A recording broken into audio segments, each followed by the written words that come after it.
For me, being an artist is a way of thinking, and it's a creative outlook that's with me all the time. I don't turn it on or off, it just is.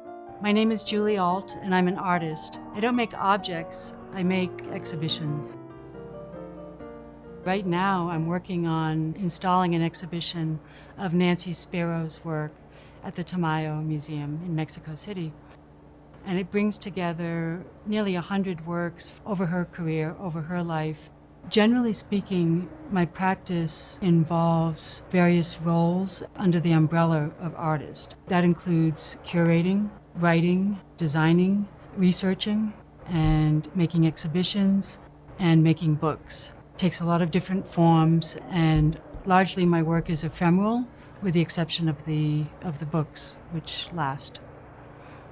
I want to keep the openness of employing different tools and different modes as I need them and as I want them in the practice.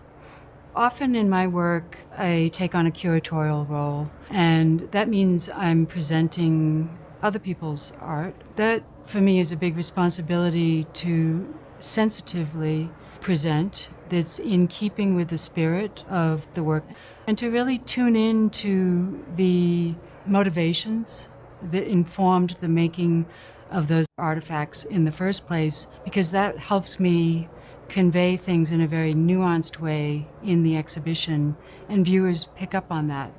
And then the dancers are way down here. Putting together an exhibition for me is really authoring an environment and designing, orchestrating the materials, artworks, artifacts, information into an environment that invites people in, an environment that has lots of points of entry, conceptually and aesthetically, visually, and that offers different degrees of possibility for the viewer to spend time in the exhibition, to access various narratives, so that there's degrees of interest, there's degrees of depth that can be met by the exhibition.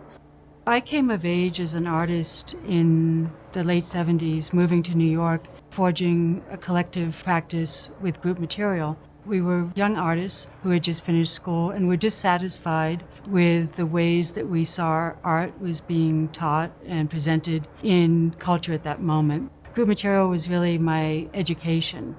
The exhibition AIDS Timeline took place in 1989.